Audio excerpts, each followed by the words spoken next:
It's 5:15. I call to order the June 14th meeting of the Iowa City Board of Adjustment.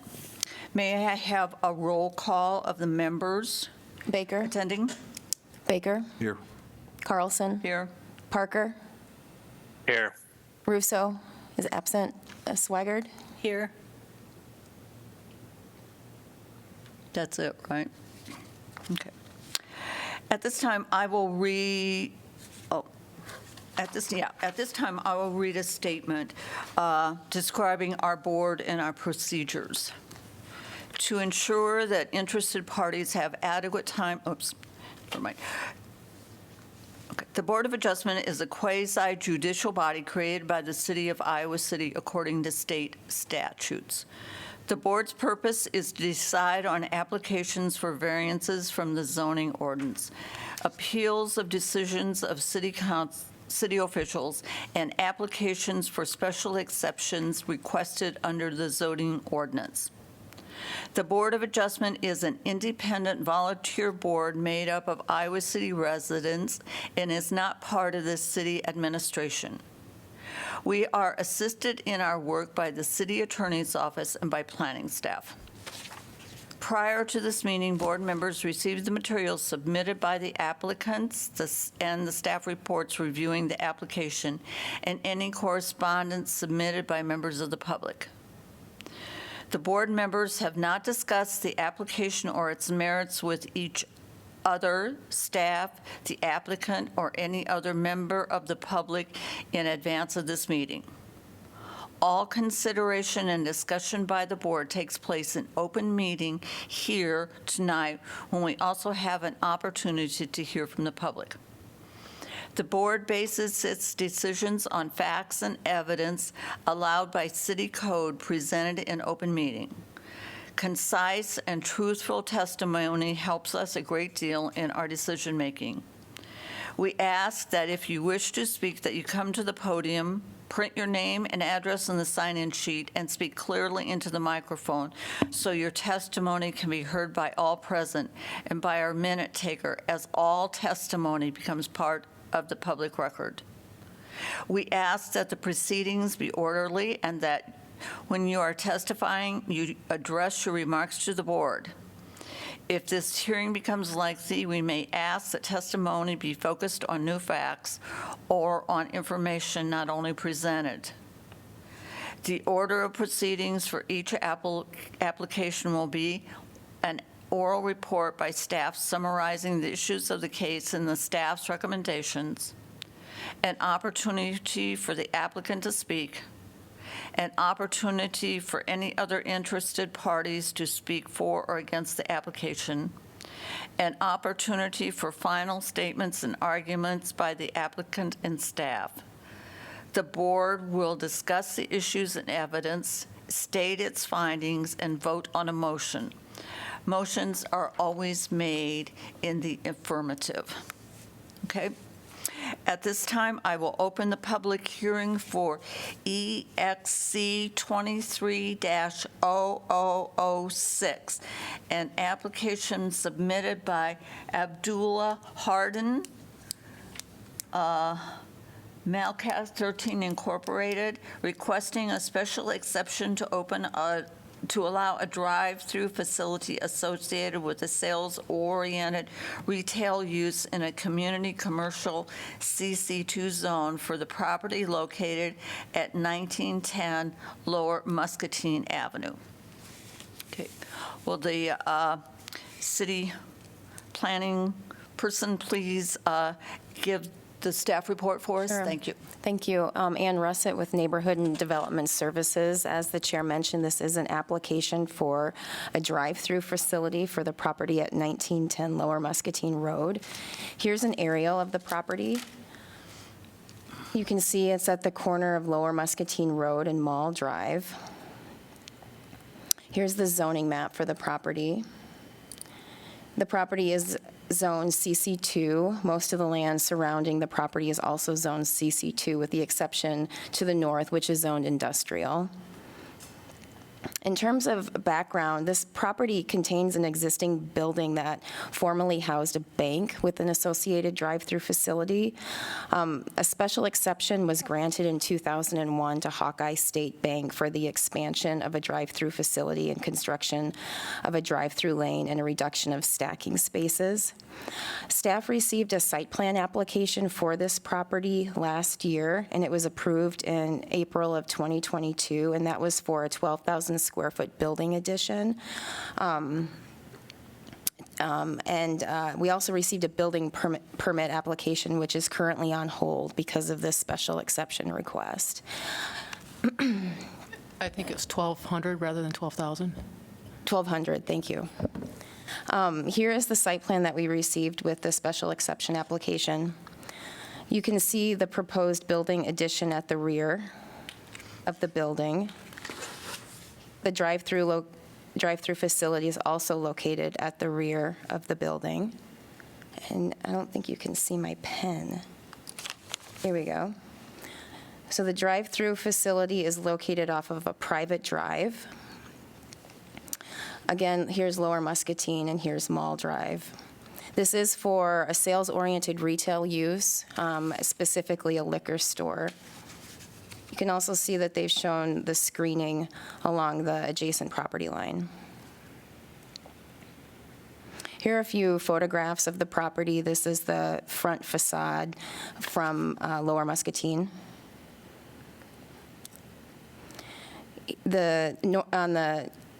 Oh, wait, Bryce, what happened?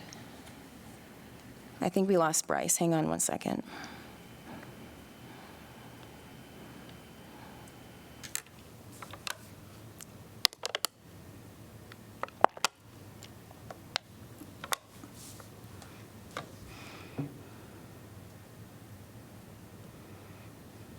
Bryce, are you there?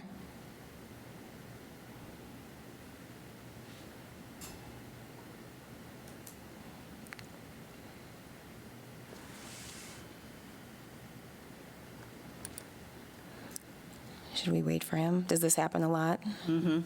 Does occasionally. Okay. Does occasionally. It's up to the chair how long.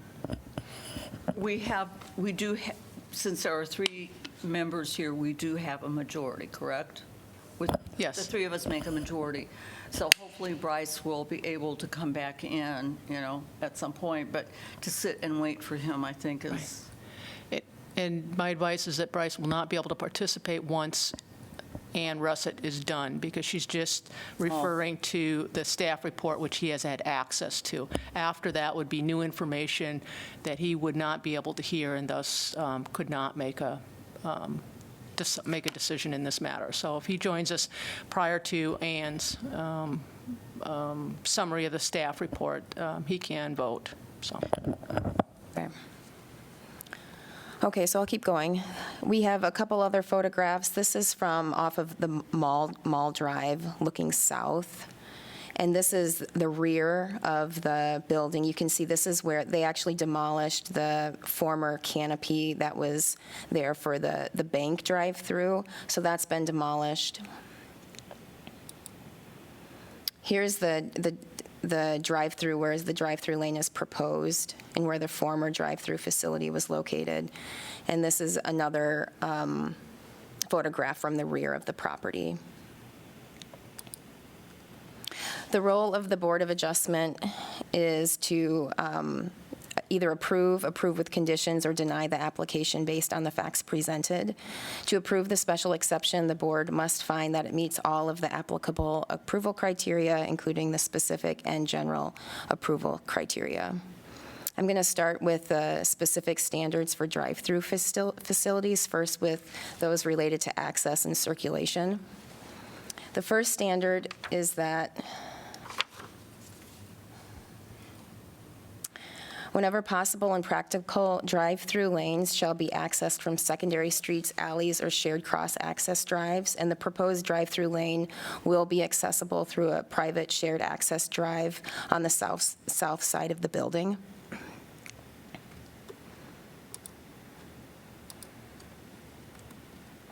The second criteria is that to provide for safe pedestrian movement, the number and width of curb cuts serving the use may be limited, and no new curb cuts have been proposed with this application. An adequate number of stacking spaces must be provided to ensure traffic safety is not compromised. A minimum of 4 is recommended for this type of use. The proposed site plan shows one drive-through lane that passes one ordering kiosk and one pickup window. This lane has existed since it was formerly a drive-through facility for banking purposes, and the site plan shows 4 stacking spaces in the drive-through meeting the minimum requirements. Next, sufficient on-site signage and pavement markings shall be provided to indicate direction of vehicle travel, pedestrian crossings, stop signs, no entrance areas, and other controls. The site plan indicates directional pavement markings in the drive-through area. There's a pavement marking at the exit that says "Do not enter." Bryce, are you back with us? Yes, Okay. I can hear now. Thank you. There's also a sign at the exit that says "Exit Only." The site plan displays a pedestrian path between the existing building and the public sidewalk to be installed toward the front facade of the building.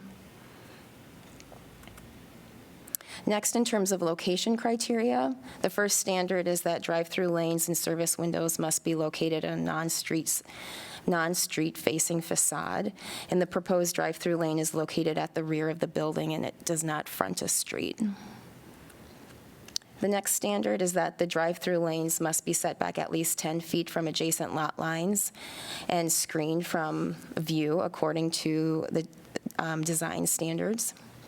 And the proposed drive-through lane is set back 10 feet from the adjacent lot line, and the site plan shows S2 screening along the eastern property boundary to screen the drive-through from the adjacent property.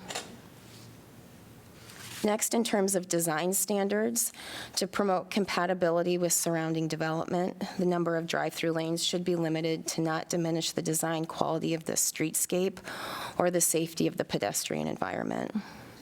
The site plan proposes one drive-through lane. The drive-through lane will not impact design quality of the streetscape because it's at the rear portion of the lot, and it's adequately set back and screened by the building from Lower Muscatine and Mall Drive. And pedestrian routes at the front of the building will be permanently demarcated where they cross internal drives within the parking area. Drive-through lanes, bays, and stacking spaces shall be screened from views from the street and adjacent properties to the S2 standard. And since this is not adjacent to a residential zone, S2 screening would be required, and that is demonstrated on the site plan. Multiple windows servicing a single stacking lane should be considered to reduce idling. The site plan does show a single drive-through lane with an ordering kiosk and one pickup window. Next, stacking spaces, driveways, and drive-through windows shall be located to minimize potential for vehicular and pedestrian conflicts and shall be integrated into the surrounding landscape and streetscape design. The drive-through is accessed through the shared access drive off of Lower Muscatine, where there is no sidewalk, reducing vehicle and pedestrian conflicts. The drive-through facilities are clearly separated from the parking areas to avoid vehicular conflicts. And the drive-through is on the rear portion of the lot and screened from Lower Muscatine, Mall Drive, and Mall Drive by buildings and landscaping. Lighting for the drive-through facility must comply with the city's outdoor lighting standards, and staff will ensure that the project meets the city's lighting ordinance at the time of site plan review. Loudspeakers or intercom systems, if allowed, should be located and directed to minimize disturbance to adjacent uses. The application does include an ordering kiosk which faces east toward the adjacent commercial uses. Next are the general approval criteria, the first of which is that the specific proposed exception will not be detrimental to or endanger the public health, safety, comfort, or general welfare. On-site vehicular circulation and access are adequate to accommodate anticipated users and drive-through traffic, and the proposed signs, pavement markings will help efficiently direct traffic.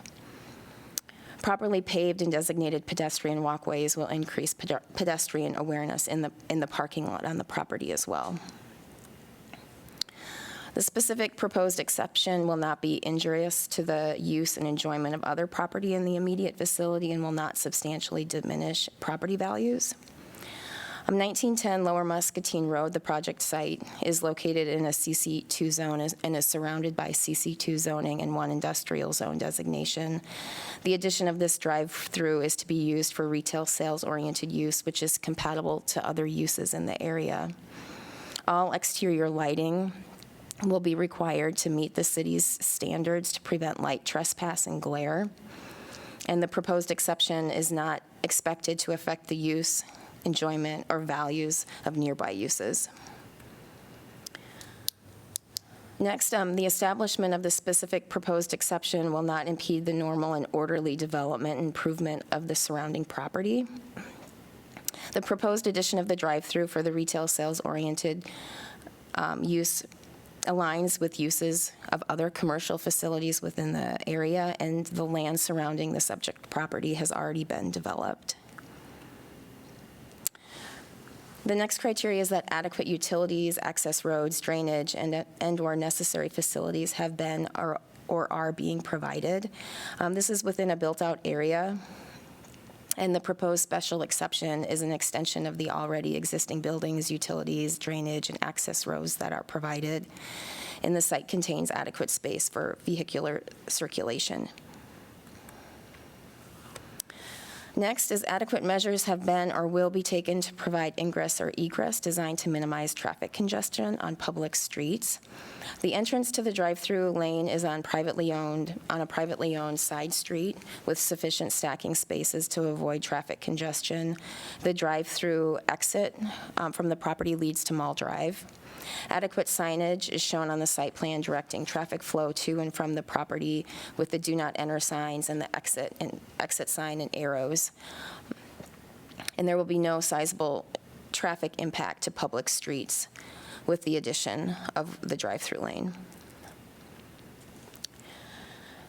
Criteria 6 is that except for the specific regulations and standards applicable to the exception being considered, the specific proposed exception in all other respects conforms to the applicable regulations of the zone.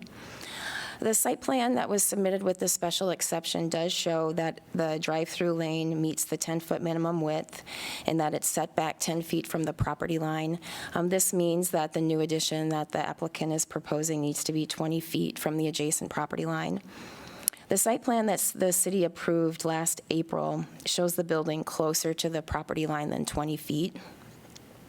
And the building permit also shows that the building addition is closer than 20 feet to the property. So in order to accommodate the drive-through facility, the building addition must be at least 20 feet from the eastern property line. And so this requires a smaller building than what was originally proposed and originally approved by staff under that site plan application. So staff is recommending a few conditions. One, that a new site plan be submitted showing a smaller building addition to ensure the 20-foot setback distance is met. That a building permit application is also submitted that matches the new site plan, showing a smaller building and the 20-foot setback distance. And then finally, that site plan conform to the site plan submitted with the special exception to ensure that pavement markings and signage are incorporated into the site. And all other zoning requirements will also be checked during the site plan review process. Lastly is the exception consistent with the comprehensive plan. The comprehensive plan does include goals related to economic development and encouraging the retention and expansion of existing businesses. The Southeast District Plan also includes language related to maintaining and updating existing buildings and landscaping, which would occur as part of this project. Staff recommends approval of E EXC 23-0006 to allow an accessory drive-through facility in a CC2 zone for the property at 1910 Lower Muscatine Road, subject to 3 conditions. First, the submittal of a new site plan showing a smaller building addition and a 20-foot setback. A building permit that matches the new site plan, also showing a smaller building addition and the 20-foot setback distance. And that the revised site plan conform to the site plan submitted with the special exception to ensure pavement markings and additional signage for the drive-through facility. That concludes my presentation. I'll turn it back to the chair. Do any of the board members have any questions? I do. So maybe I'm confused about my directions on this. I thought Lower Muscatine Road was more to the south and Mall Drive was more to the west. And the drive-through would be on the north side? If this helps, this is a map. You can see the north arrow at the upper left-hand corner of the map. So north is directly up on this map. So Lower Muscatine kind of runs northwest to southeast. So it's generally located on the west side of the property.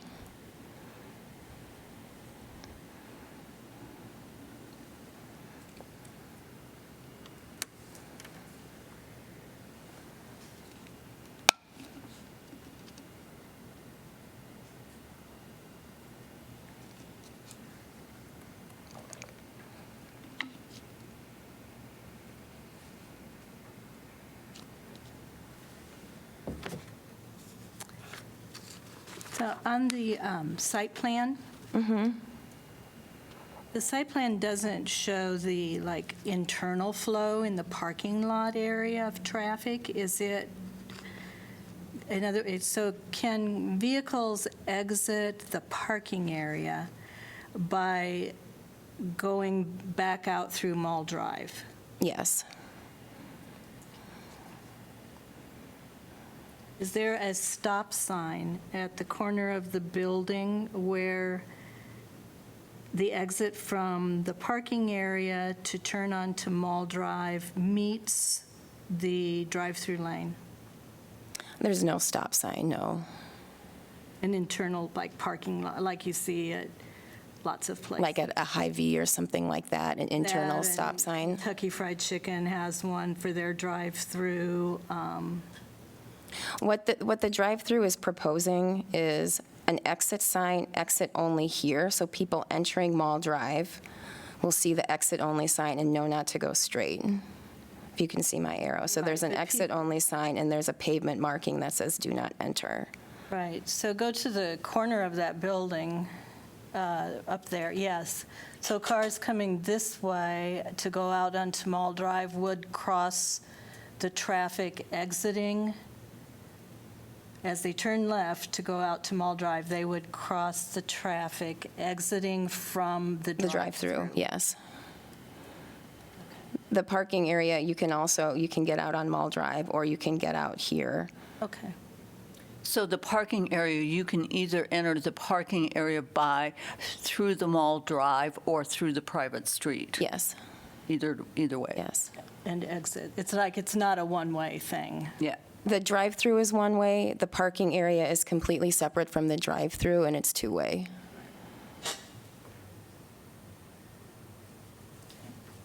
Do you have any other questions? Probably just a minute.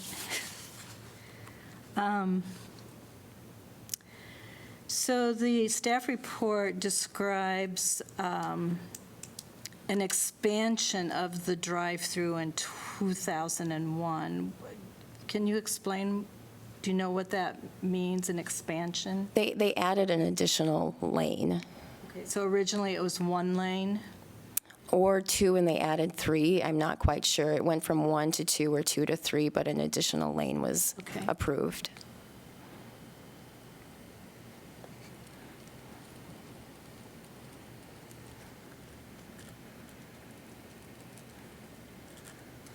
And regarding the use of the building, it's changing, it's still within the umbrella of service-oriented retail. That was changing from that, which service-oriented retail, which is bank, to retail sales, correct? Yes, they're two different uses. Okay. They're both commercial uses, but it's going from the financial institution to a sales-oriented retail use. And so this special exemption, the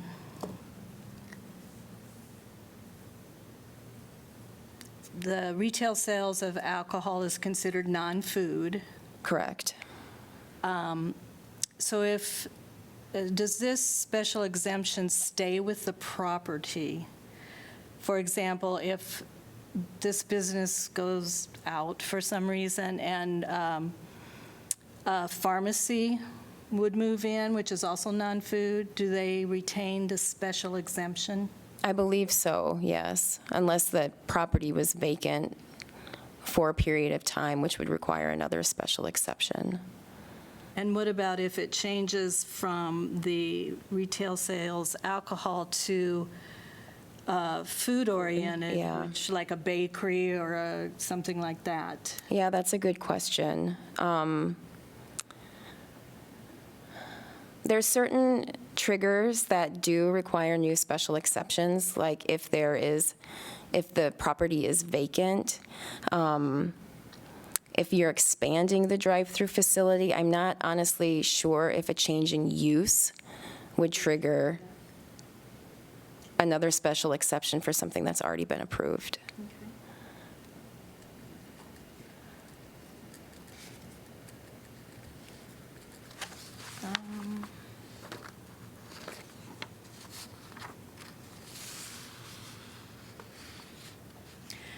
I do have and maybe this is more for the applicant, about the site plan itself. It's where the ordering kiosk is and the pickup window. I couldn't see them clearly on the, Yeah. The ordering kiosk is here, and the pickup window is here.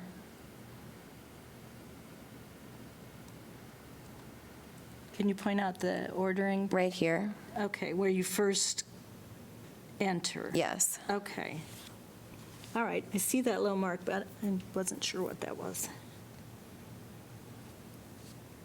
So a car would be, that's the first thing a vehicle in the stack line would do, would order? Would order. Okay. Okay.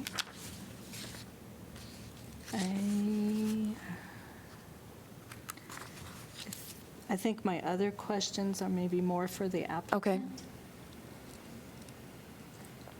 Laura, do you have any questions? Okay. I'd like somewhat of an explanation of what a private road is, a private street, and what responsibilities and what rights a person has when their property fronts a private street. Yeah, so I think in this case, it's a kind of a shared access drive is how I describe it. I think the main difference is that it's not public, it's privately owned. It's an area of the site that can be used by multiple businesses and multiple property owners within the area. It's shared. So you can see here, this is the shared access drive. So the businesses that are located surrounding the proposed drive-through facility can use this to access their property. But they should be able to feel that they have access, that they can get down that drive at any time, that there shouldn't be something there impeding their movement. I guess it's open for shared use. So my other question is on the lane, okay? We have very distinct regulations that it has to be 20 feet from the property line, and it has to be, there have to be bushes or something. I want to know, how close does it, is there any distinction on how soon you can start the stacking line from the edge of the property? I'm not talking about the whole line, the six or the four car lengths. I'm talking about the beginning, because this stacking line starts almost right directly at the property line. And I have never, in thinking back over other stacking situations in Iowa City, I have never seen a stacking line that started right at the property line or shortly thereafter. Usually there is some distance before the stacking line starts. So I'd like to know. The standards that we have is that the drive-through lane has to be 10 feet from the property line. That's the standard. So what we're doing is measuring the location of the drive-through lane and measuring its distance. The drive-through lane is 10 feet, and from that 10-foot width, another 10 feet needs to be there before So- the property line. Yeah, so you're concerned about the dimension between that and the property line along the side of it. What I'm talking about is where the stacking line starts in relation to the property line. Yeah, I don't think we have a specific standard that addresses that. Okay.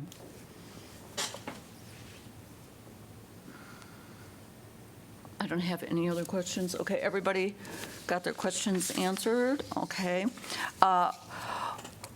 Will the applicant please sign in, giving your full name and address, and present your testimony?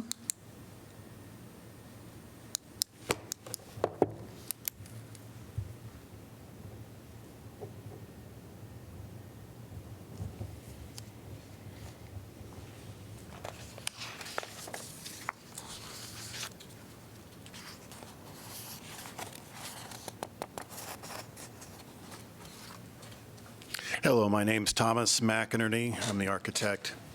The project is an interesting project because it's been And can we lower the lights a little bit? Because it's really hard to see the drawing. Thank you. the project has had a operating drive-through since looks like it probably around 1971, 1972. So it's been over 50 years as a drive-through. The building itself has been one of the first properties in that area that have been developed. So it's kind of a legacy little location there and next to the Sycamore Mall. Not sure which was built first, Sycamore Mall or this building originally. It was Hawkeye Motor State Bank is how they named it. And it's operated there for quite a while until U.S. Bank bought it. And then not too long ago, it was sold, and now we are readapting its use. So then originally they didn't have a plan to have a drive-through, but after some thought, they decided that it would be a good idea since they had a multi-lane type drive-through, and the drive-through, it probably stuck in their minds, and they realized they could probably do well with just one. And there's plenty of pavement, existing pavement, and they thought they could still put a small addition as drawn. It's only 1,075 square feet of an addition, so it's not very big. The building itself is not very big, but it will allow them to utilize that extra area that they can put the addition on and reduce the lanes from 3 to 1. But in general, the the good thing about the property, it's been operating as a drive-through for quite a while. And so there is some sort of a legacy to the use of it. And that doesn't seem like it really has caused much trials or tribulations on how the drive up has been used. And since the 2000s, I guess the development of that area has been more. So that's what the original south access drive has been extended and connects to the other properties. But in general, for instance, there was no sidewalk prior to 2000 on the north side. So this is, a lot of the development has occurred over time.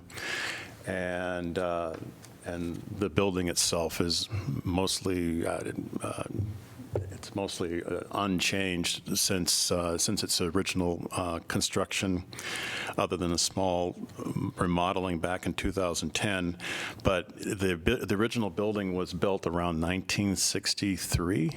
So it's been there for quite a while. So, but otherwise, my client intends to keep the drive-through, and that's what we're asking for the Board of Adjustments approval on that. I would appreciate it. Thank you.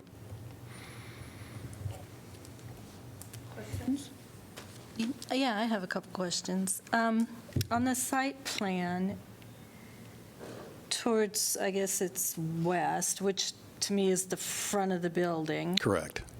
there is like an extension here that is 7.07 feet wide, and what is that? This, Oh, in the center? yeah, as Of the you're property? coming through, down the lane into the parking lot area, coming along the side of the building from the mall entrance. Oh, Are you talking about this here? Which portion? No, west. So Here? is it the? yes, that. Oh, that's a curbed traffic island. It's To meant kinda to, help. well, see, if you park towards the edge, Right. you'll get clipped. Right, it gets cars out and around. So it's kind of like steering the people to give some clearance. But I have to admit, my client was a little confused about that himself. He thinks, well, it should be another parking space. And I'm like, no, and actually, it's a good idea. You don't want people knocking their other people's cars here. So, Right, and that's what I thought it was. So the footage then from, at that area decreases from 18 feet wide, and that bumps out 2 feet, so it reduces down to 16 feet in width right there. the width of the existing width is not changing as you go west on that drive. Because originally the parking is along the west, and so you had to, once you parked your car, you had to walk across traffic to get to the front entrance. What we did is basically flip it to the other side and reduce the number of parking considerably, actually. So on the north side of the building, The north side hasn't really changed, except that that curbed island is being extended. and it brings out, it narrows the lane a little bit down to about 16 feet. Well, we're replacing the flat drivable area, so that doesn't change. So the curb there's an existing curb right now, and that will maintain that same plane. So we don't want to restrict that anymore. I mean. Right, no. Yeah, Yes. Then so previously this was a bank, and under that function, I'm assuming they didn't have a lot of deliveries. Since the use is changing, do you have any idea where deliveries will be made? Well, deliveries for this size of store are not intense, so it's not that large of a facility for one. And in a lot of these, the type of retail that they're providing is that there's a lot of independent, smaller groups. So you're talking about a van that will park in one of the spots that are provided. So there isn't a big chain. This is not like any type of chain. It's a small business owner. So he's taking various vendors that sell their product at his store. So there isn't really a loading dock necessary. One, actually, I should point out that a nice feature about the existing drive-through is that it's kind of still like double wide pavement area. You could still get into line, and if you want to change your mind, you can get around it. So that also allows a little more room for potentially to park a temporary, I would assume, if the truck driver wanted to do that, but I just don't see that as happening.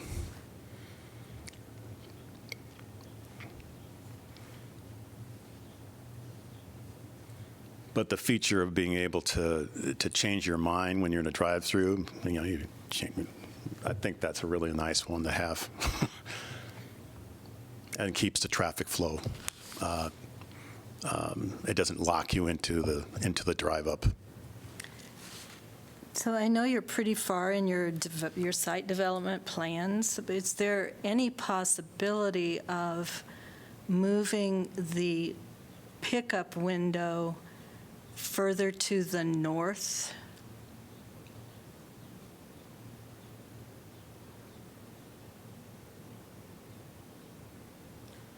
Well, it is not a food-oriented business, so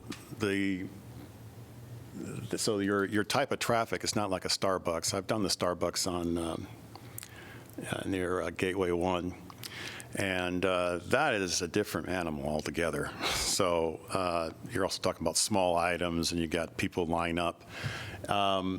In this particular case, a lot of your product is not being able to go through the drive-up window because you're talking like 12 packs and larger items. They'll go inside and pick it up. So you'll have more likely people coming in and picking things up. We're talking about things they want to get smokes or something. It's a quick. Like a convenience store like service. So they won't hand out like 24 packs coming out the window. So that will limit those items. Those items are only sold on the inside. And so this is just more of the drive-through operates in this particular case a type of an auxiliary to the use and sales of most of the larger sales on the inside. So I thought that was actually a unique aspect about this type of drive-up window, because if you think about it, you got a certain size window. There's only so much you can carry and push out the window, especially with beer or other types of large liquid items. So those things will be bought and sold inside.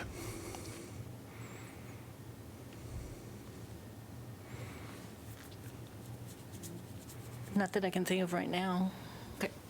Why did you put the kiosk so close to the lot line on the south?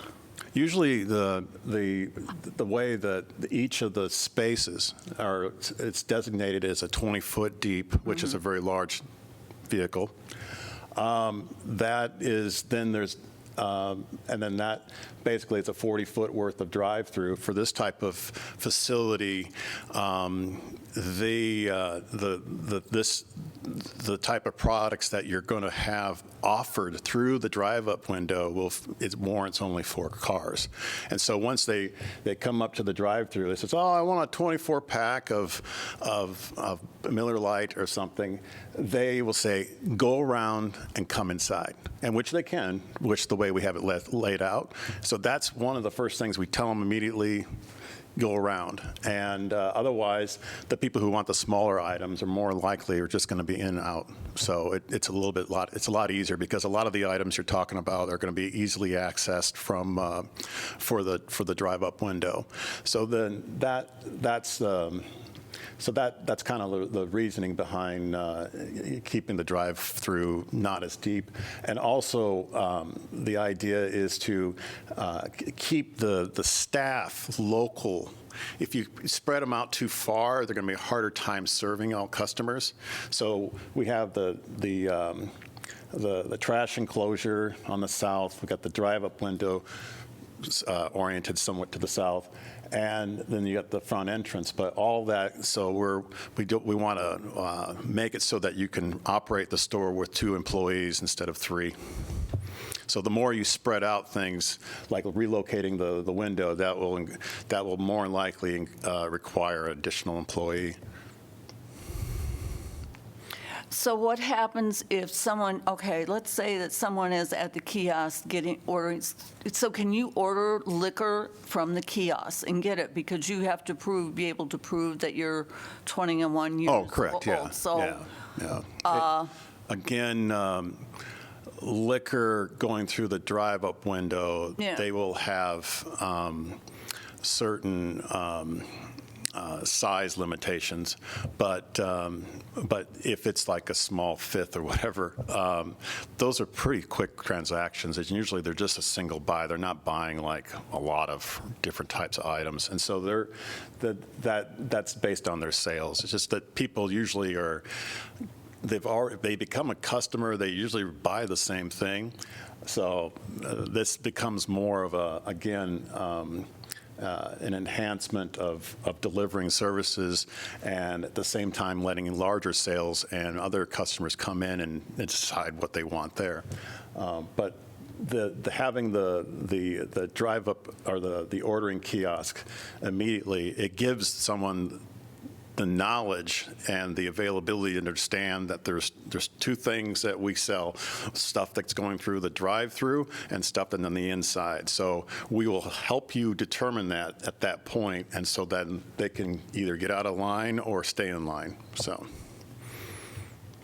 since it's so close to the property line, what happens if there's someone at the kiosk ordering something and somebody else comes along on the private street and wants to buy something, but they can't because there's somebody already at the kiosk? Well, the issue there is that it's a private drive, and so it is.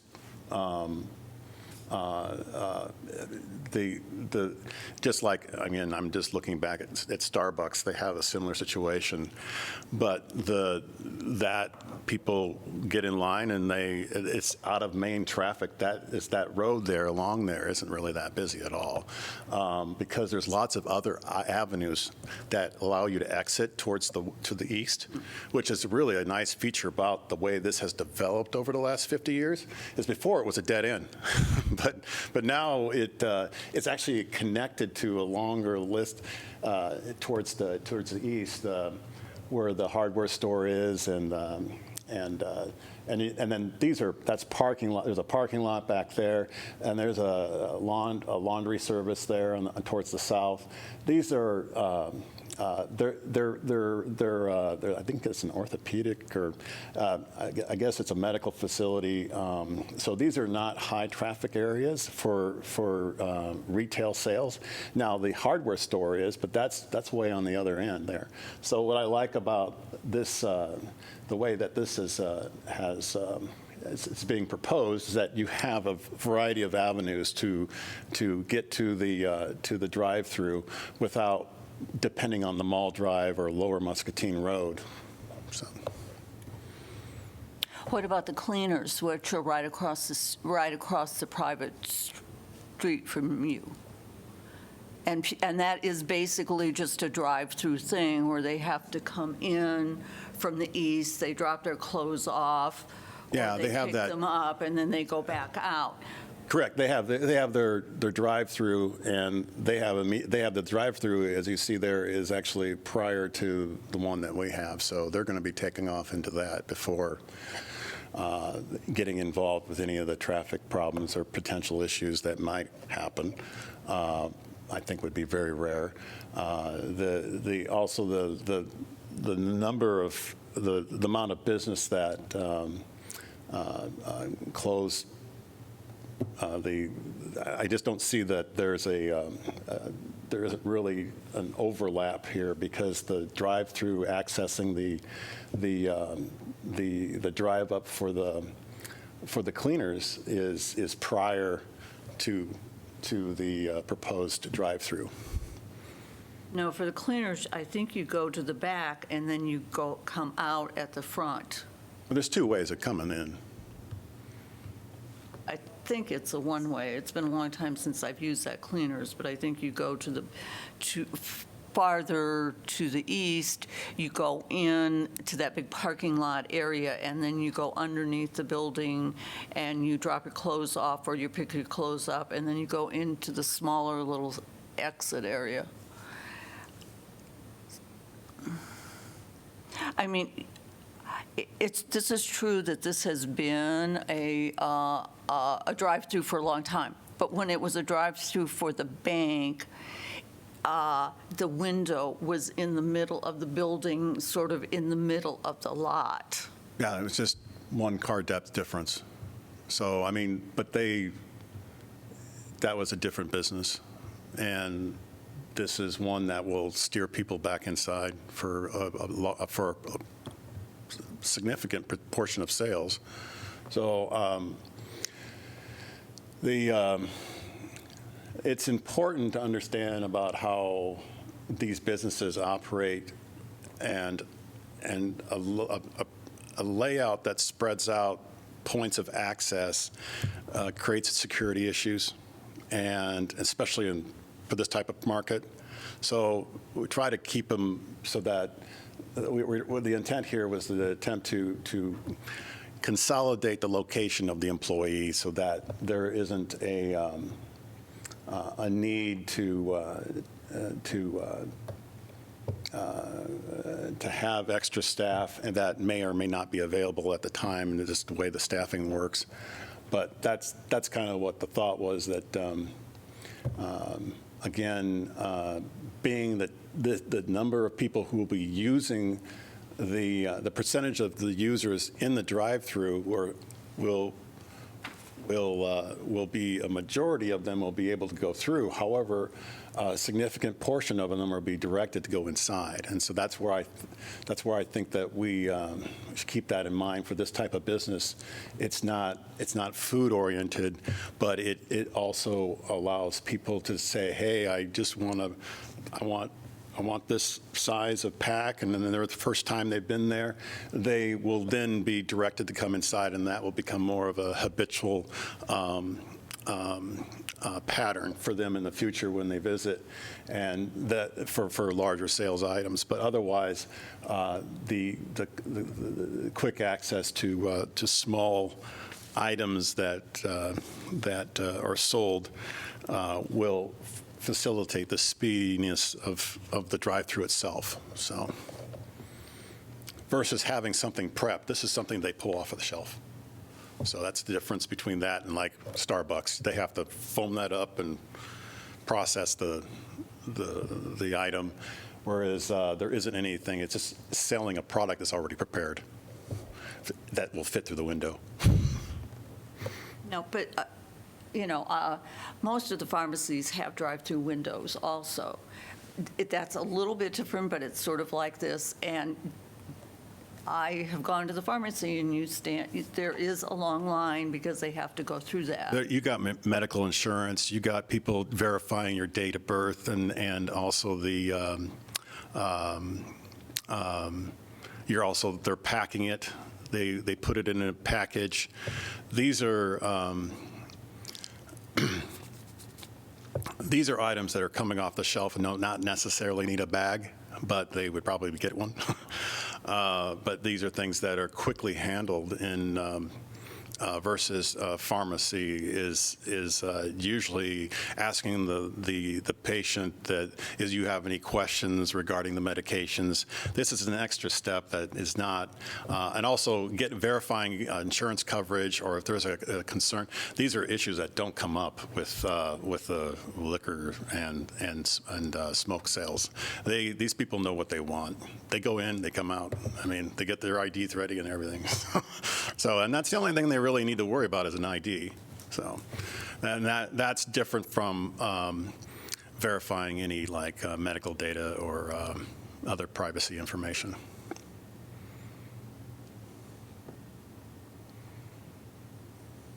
So I have another question about the ordering kiosk.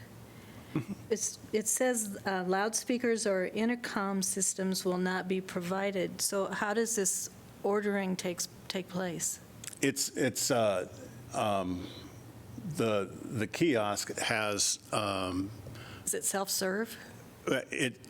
it'll have well,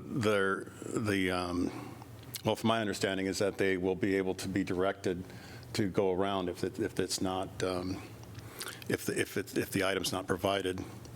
So I'm not sure about the question. Well, so if I pull up and I'm at the ordering kiosk, what do I do there? It's an ordering kiosk. It's But there's no loudspeaker?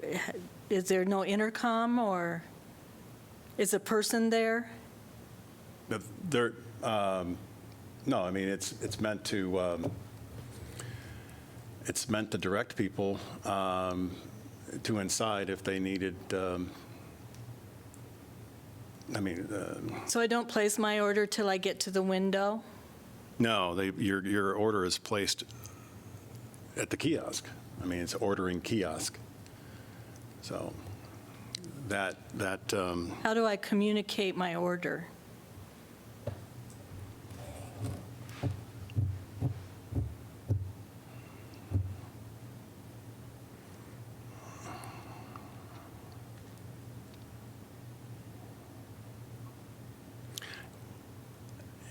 It's done verbally or through the internet,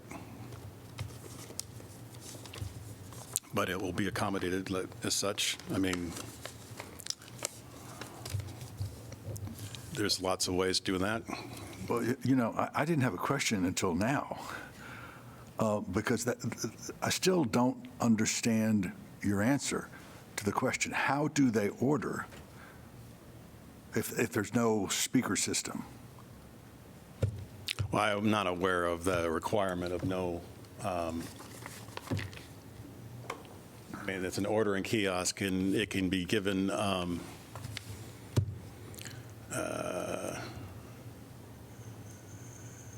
well, I'm sorry, I don't have that information in front of me. But that was my understanding, that it was meant to inform people that if they want a certain particular item, they were to drive around. So if we're saying that there's no, which is odd because all drive-ups have some form of, I'm a little confused because I thought that they will be able to be directed there. So that is unusual because I don't know any other kiosk that doesn't have a form of communicating with the customer. If the board finds that necessary and doesn't want to make a decision without that information, you could hold the public hearing open and continue it till the next meeting if you think that that is an important thing you need to know.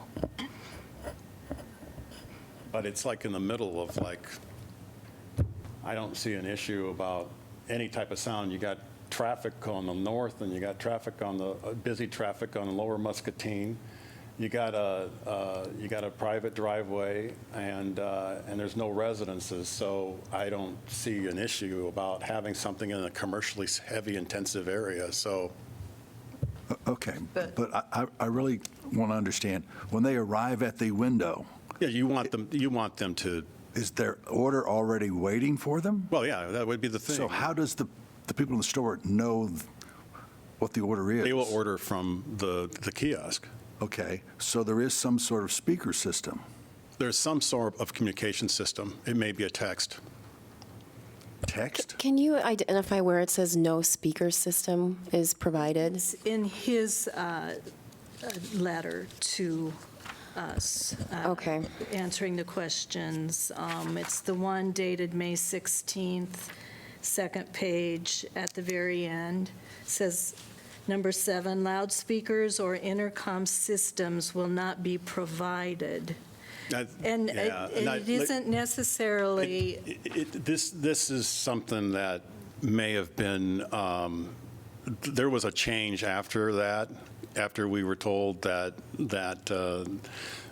about the location of the window, and so that may have, that's an old item. The intent here is to have some form of communication with the customer. I think it's actually quite reasonable, especially in the circumstances that they would be directed to go around if they're going to get a larger item.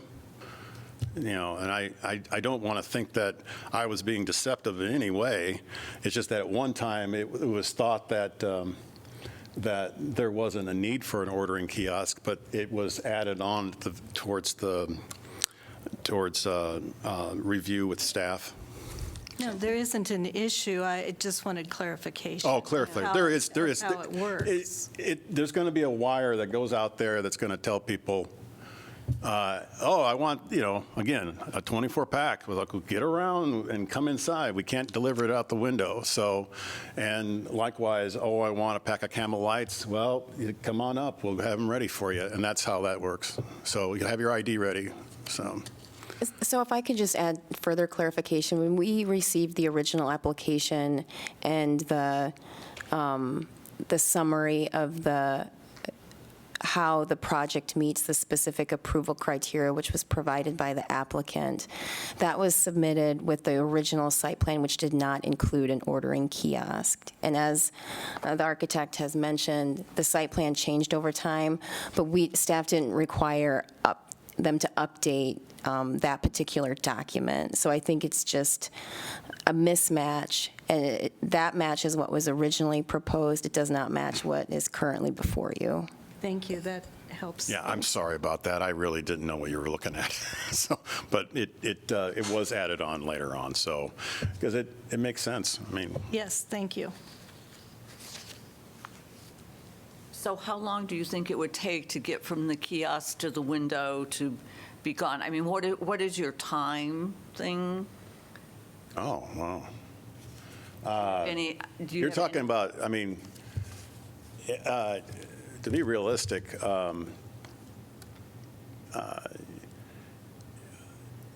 know, I don't see it being more than a few minutes, especially when you're talking about the clientele. So the way these people come through, because again, especially habitual customers, they know what they want. They want it now, and they'll wait in line to get it. So there isn't like a family. It's usually not a family group or multiple people doing this. So, and that would be the only like. But again, these are mostly individual sales or couples. Couples is another one. So, so I don't see it longer than probably just 2 minutes.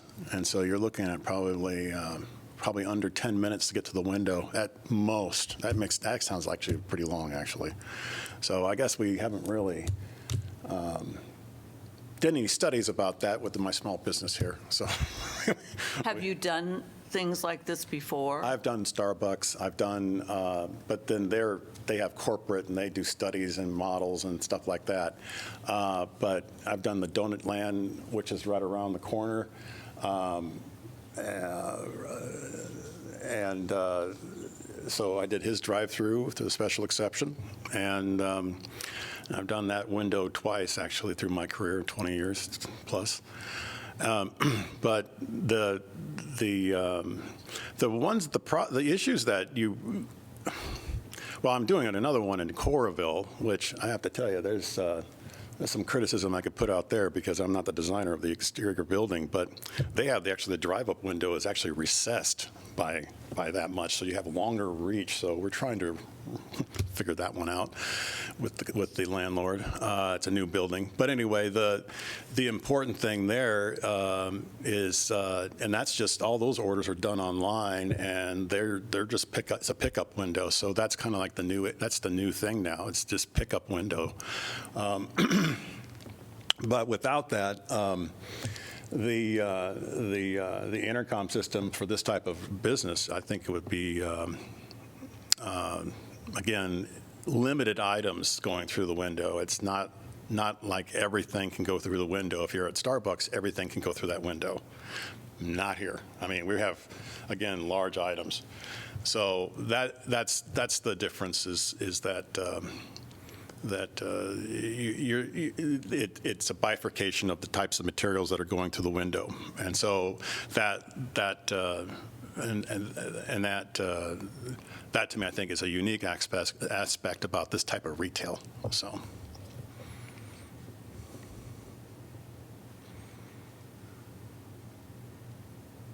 Any other questions? Okay. Thank you. Do we have any final questions for the staff?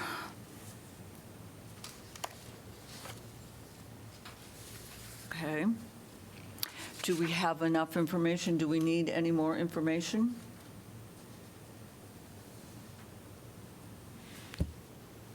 If not, I will close the public hearing.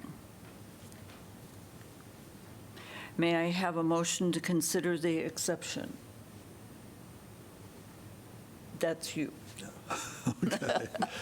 I move that we approve item EXC 23-0006 to allow an accessory drive-through facility in a community commercial CC2 zone for the property located at 1910 Lower Muscatine Road, subject to the following conditions.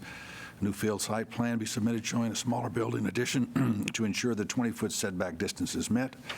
A building permit that matches the new site plan showing the smaller building addition and the 20-foot setback distance. And the revised site plan must conform to the site plan submitted, with a special exception to ensure pavement, markings, and additional signage for the drive-through facility. Okay, is there a second? Second. Okay. Who wants to start the discussion?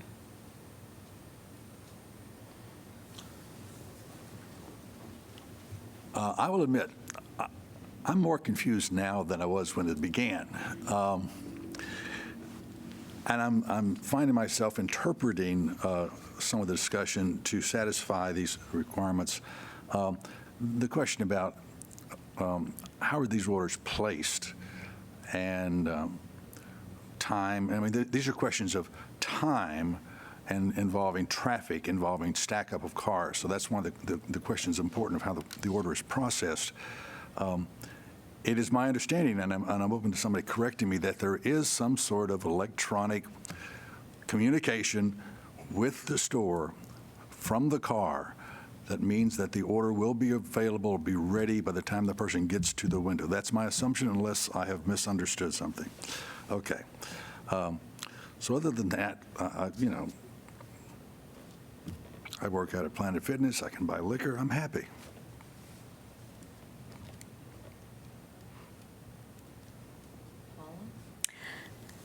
Well, one of my main concerns actually is related to where the traffic from the parking lot that is leaving the building to exit on Mall Drive, where that traffic encounters the cars leaving the drive-through lane. I don't have a good concept of what their timing and the field of vision is as these cars merge, as the one leaving from the parking lot turns left and crosses the drive-through lane traffic. So I would be more comfortable putting an internal stop sign at that corner of the building, so the people leaving the parking lot would have to stop before they made their left turn into the drive-through lane traffic.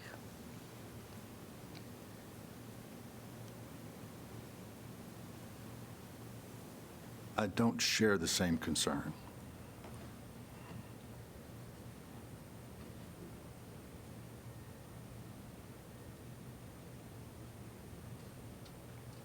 I'm concerned about the fact that the kiosk is so close to the property line on the south. If it were another 20 feet farther north, I would have no problem with it, because that way, if there is someone at the kiosk, even if it's just for 2 or 3 minutes, and someone wants to turn into the driveway, there is space for them to do that. And given what he is talking about, I think just having that space to have one car turn in before the person at the kiosk moves on is probably enough. But I'm really concerned about someone coming along on that private road and they want to turn in and somebody is there at the kiosk. So does that mean that it's an inconvenience to other people who are using the road?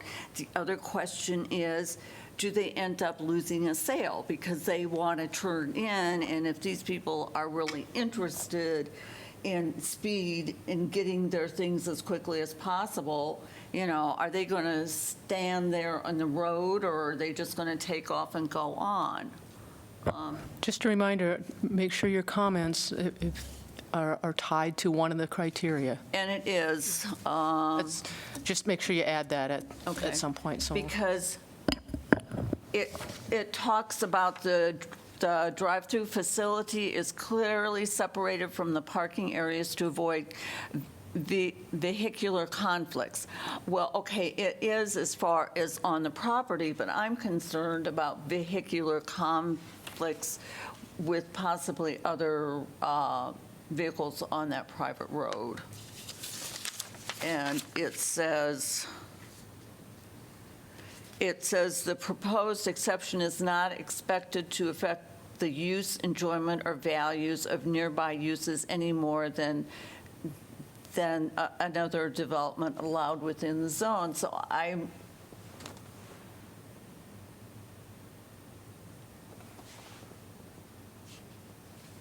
those are the two things that I'm sort of basing my thing on. I'm really questioning whether, if they moved it up one more stall, I would say, okay, fine, I can deal with that. But since it is just so close to the property line, I'm wondering if it's going to end up having cars stopped on the street waiting, even for 2 or 3 minutes to pull in, or if they will just continue I on mean, down.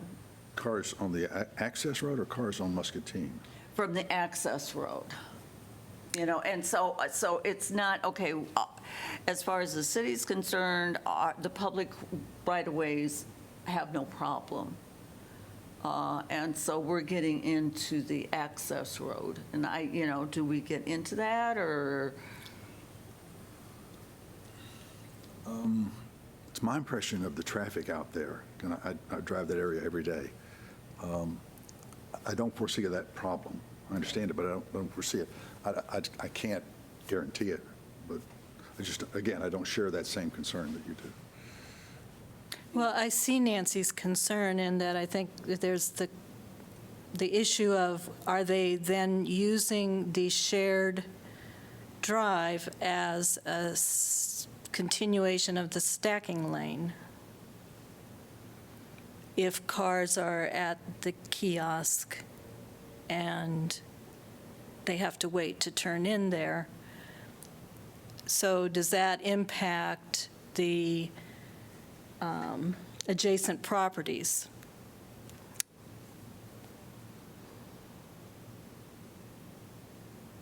So you would suggest moving the kiosk further away from the access road?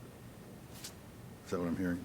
Well, the gentleman said that they wanted to keep it on the south end because they want to consolidate everything, so that they can do it with 2 employees. So but if they moved it up 1 stall, another 20 feet, and I don't know if that would work for them or not, but I would say that there would be enough room then that if there was somebody already at the kiosk, somebody could pull in waiting for that person to move on.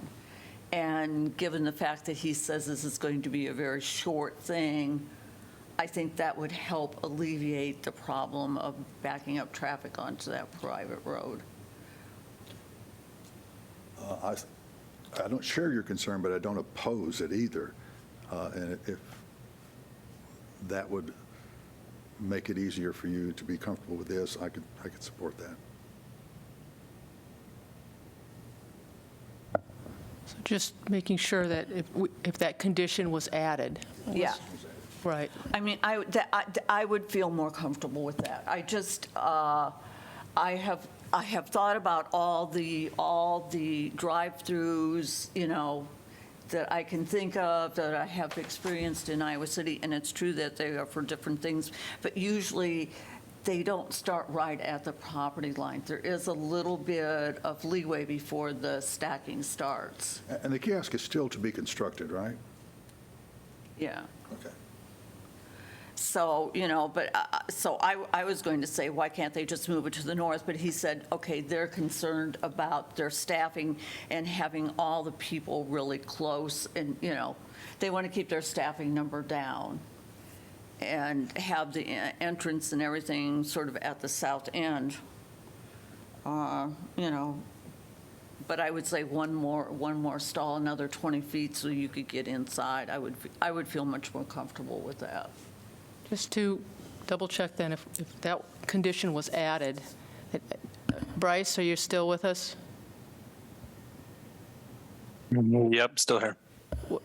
Would you approve it with that added condition?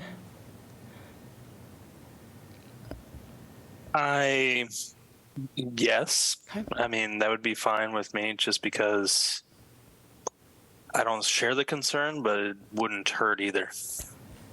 Just trying to see where everybody is. I would think that would be, I would guess, 3 votes with that condition. My only concern is moving that somehow, I'm looking at this, might affect the internal flow of traffic around the building.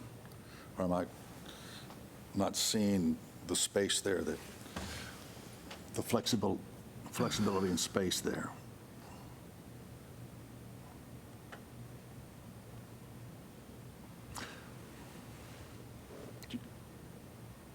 Why do you think it would impact the internal flow of the traffic?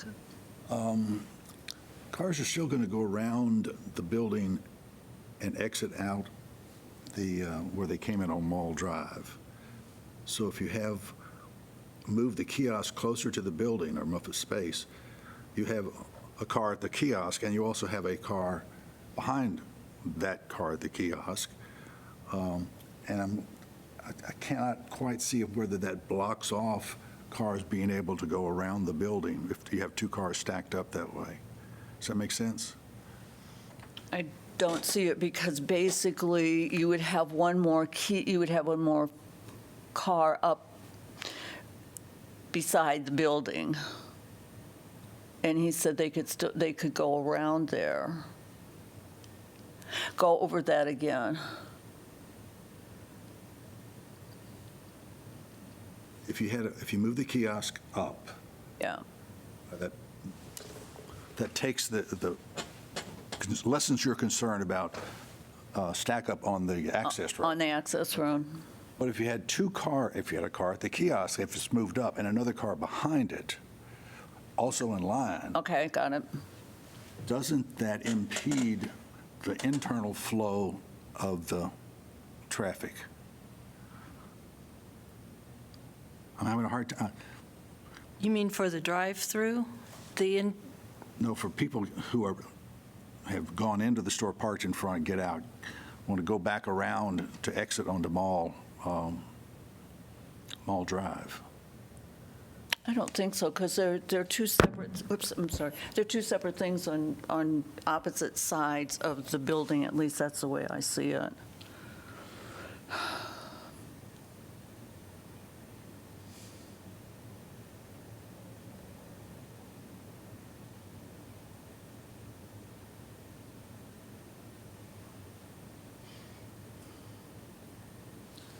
So you don't see the possibility of the stacking, internal stacking, blocking the flow of internal traffic around the building?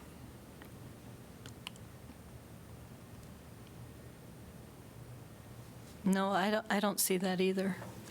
I don't. Because they're two separate things. They do, the only place the two ways of shopping meet are at the exit or entrance on the mall drive, where the stacking people are leaving, going north, and where the internal ones who have gone into the store can either be leaving or coming in the mall drive.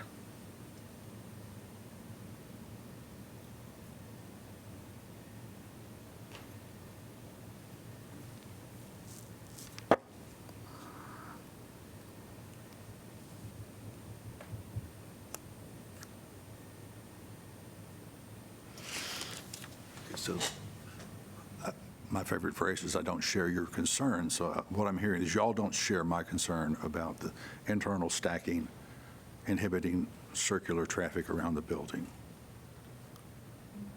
Correct. Okay. Guess I don't.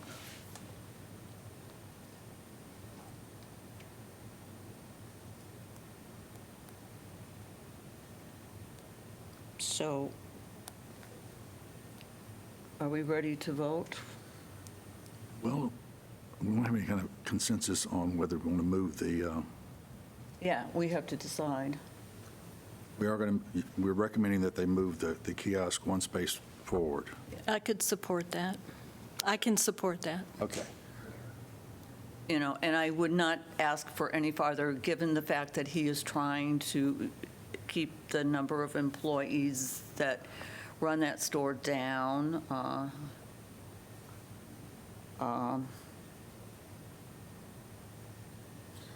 See, I never understood why the location of the kiosk affects the size of the staff. Especially if it's Well- electronic. I'm sorry. But, go ahead. Especially if it's electronic Right. communication. Yeah. The size of the staff and the location of the kiosk don't seem to be, But there are 4 places, so that means that if you move the kiosk up, they're going to have to move the window up another 20 feet also. Or they will have a shorter, Oh, Because so they that's- have to have 4 stacking places. okay, That's, okay. Can I just make a comment? If they move the kiosk up, the window could still remain in the location that it's in. Okay. they would just have one less space between the window and the kiosk. Yes. Yeah, I don't see any reason for them to have to move the window because you changed the place of the kiosk. okay. I would go with that. However you want to word that, I'll support moving the kiosk. So where is the kiosk right now? What is the, there is no measurement as to how far it is from the, Well, I think you could maybe word it in relationship to stacking spaces. yeah? Could we do it that way?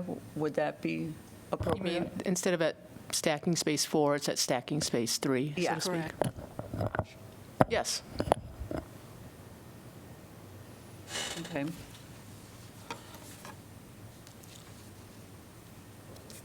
So, Yeah, my suggestion is that then the board would adopt staff's findings with the additional Yeah. condition for the reasons stated, but something along those lines.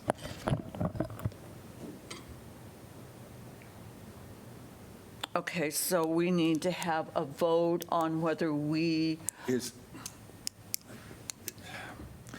I'm a little bit concern that we've raised these issues after the public hearing was closed, and the applicant hasn't had a chance to really respond to these specific concerns and changes. So is that, If I could just suggest maybe instead of saying stacking space 3, something more general, so staff can work with the applicant on a placement of the kiosk that's further into the site that, where there's still room on the site to place it, if that makes sense. Not specifically stacking space 3, but maybe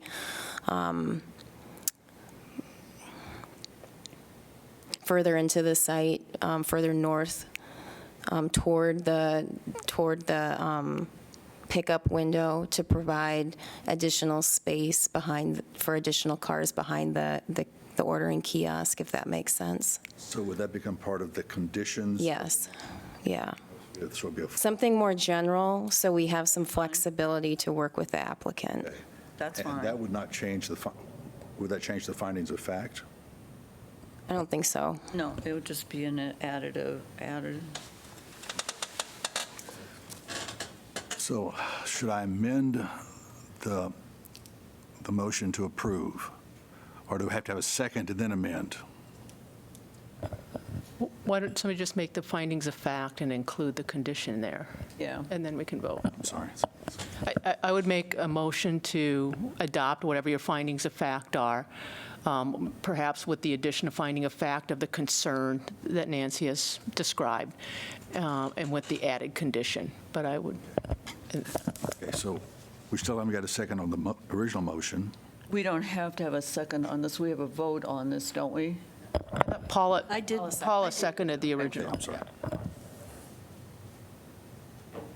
Okay, now I lost it.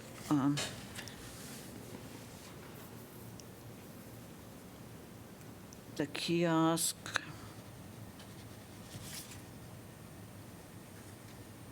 Will be farther from the property line. Maybe Ann can repeat your wording. I would suggest further north toward the pickup window.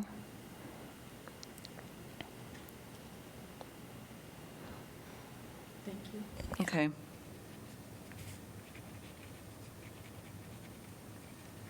Does that sound okay for everybody? I'll go along with that.